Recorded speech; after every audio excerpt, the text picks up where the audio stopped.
All right, welcome back. This is going to be section 6.2 transformations of absolute value functions. Okay, so let me write 6.2. 6.2. Okay, so we got 6.2 transformation of absolute value functions. Now, just like the other videos, if you need to kind of stop, pause, rewind, do so as you may. Um, Today we're going to be talking about the actual graph of the absolute value function. And last video that you've watched, you graphed the general form of an absolute value function, which is y equals. Oop, that's not what I wanted to do. Back. The highlighter. There we go.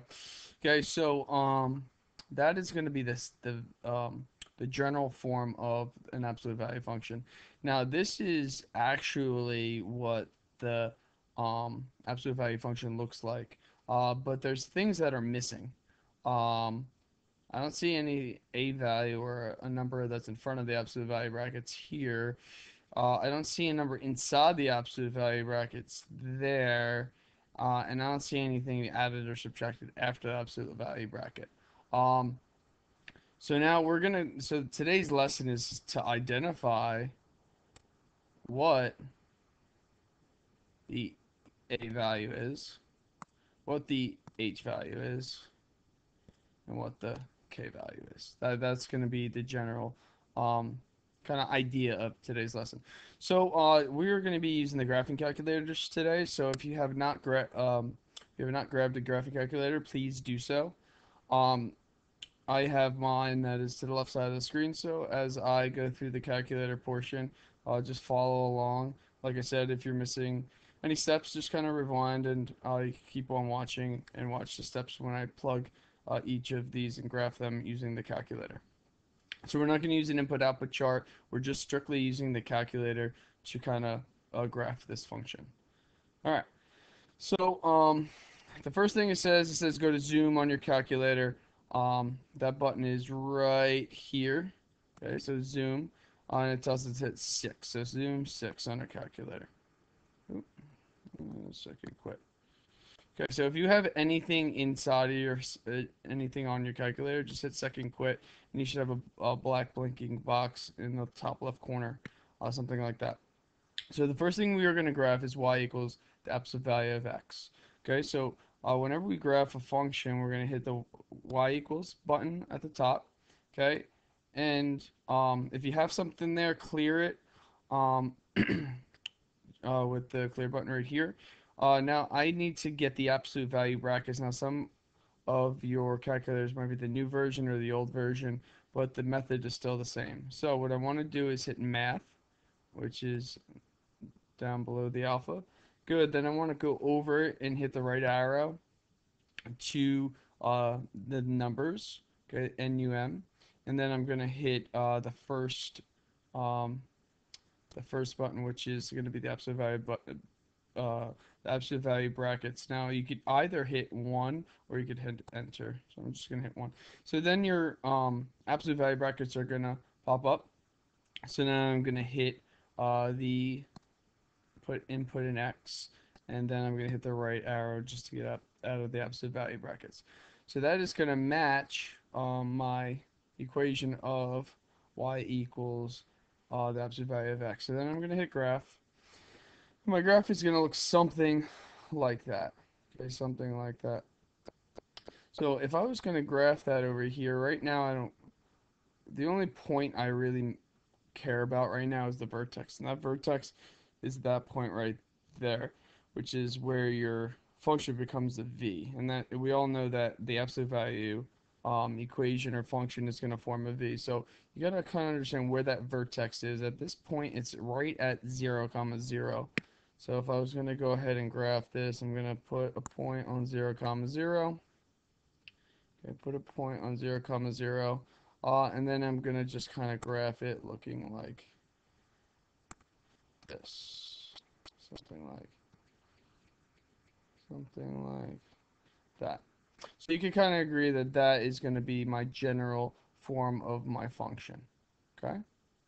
Good. So now we're going to kind of go through and we're going to kind of manipulate this general equation and kind of add some numbers into the absolute value brackets, add or subtract numbers there, add or subtract some numbers outside of the absolute value brackets, and multiply the absolute value brackets by something to see what happens to the graph. Okay, so let's talk about number 2. So now it says use the graphing calculator to graph each of these functions, sketch the graph below, and write the coordinate of each vertex. So the vertex, like I said, is where your graph comes to a V. Okay, so let's go back into y equals. Okay, let's go back into y equals.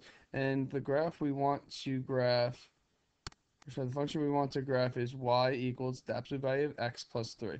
Well, if you go back here, you could kind of, you already have the absolute value, the absolute value of x, and now all we have to do is hit plus 3. Okay, so when you have the absolute value of brackets, or the y equals the absolute value of x plus 3, hit graph. Let's see what happens to the graph. Um, Now, kind of some of the assumptions, what happened to that graph? Okay, so let's kind of draw the vertex first. So let's see where the vertex is. So it looks like it's up 1, 2, 3. So it's on 3 on the y-axis. Okay, it's 3 on the y-axis, which is right 1, 2, 3, which is right there. The shape looks the same. So the shape, let's undo that. Shape looks something like that. Okay, so good. All right, so kind of understand what just happened to that graph compared to that graph. So here we added a 3. What happened to the graph? Well, I see some sort of vertical shift.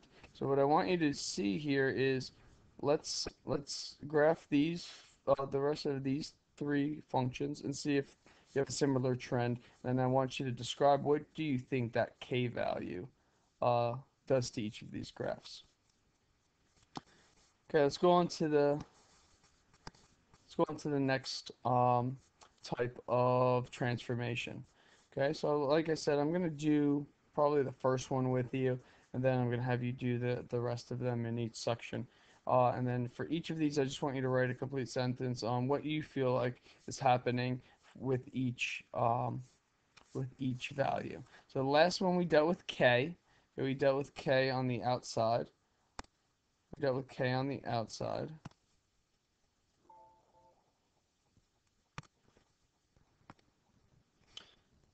All right, so here we dealt with k on the outside. Now the next portion is we're dealing with the a value. So something if we put the number in front of our absolute value brackets. So let's hit second, quit, and let's go back up to y equals. Now in this case, it just we can kind of clear what's in here. Okay, so let's do. It's going to be y equals 2. And then it's going to be times. Now you don't have to do times. Okay, oops, sorry. You don't have to do times. You could just write the absolute value bracket, the absolute value of x. So you're going to hit math, right arrow. You could either hit 1 or enter because we want the absolute value. ABS means absolute value. And good. So we want the absolute value of x. Let's get out of the absolute value brackets. Okay, so now you're going to hit graph. And let's see what happens. Now the vertex looks like it's back at 0. Okay, the vertex looks like it's back at 0. What do you notice about the shape of your V? Okay, what do you notice about the shape of your graph?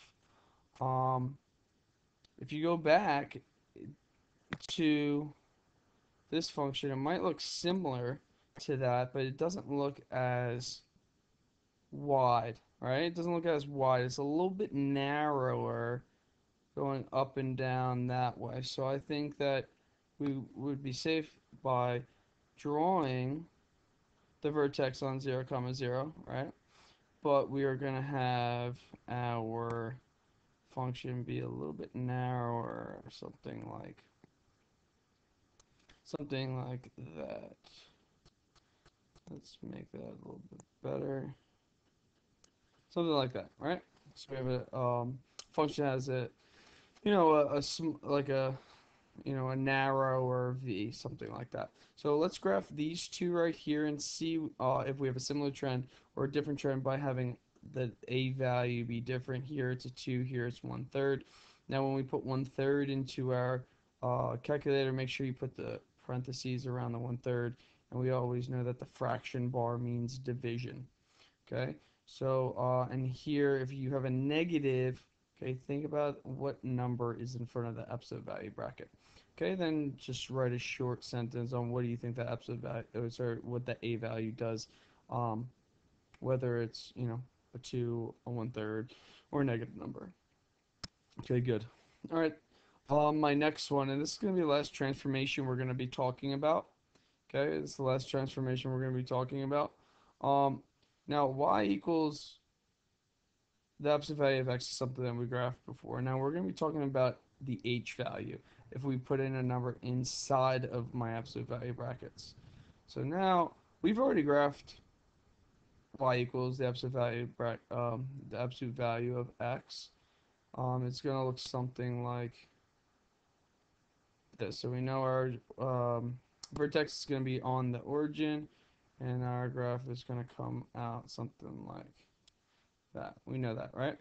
So now let's see what are we going to do when we put in a number inside the absolute value bracket. So if we hit y equals, you kind of clear whatever's there. Okay, so now I want y equals the absolute value of x minus 5. So what I need to do is open up my absolute value bracket. So hit math, right arrow, absolute value. So now I have my absolute value brackets. I'm going to hit x minus 5. Okay, let's get out of the absolute value brackets. Y equals the absolute value of x minus 5. Hit graph. So let's see what happened.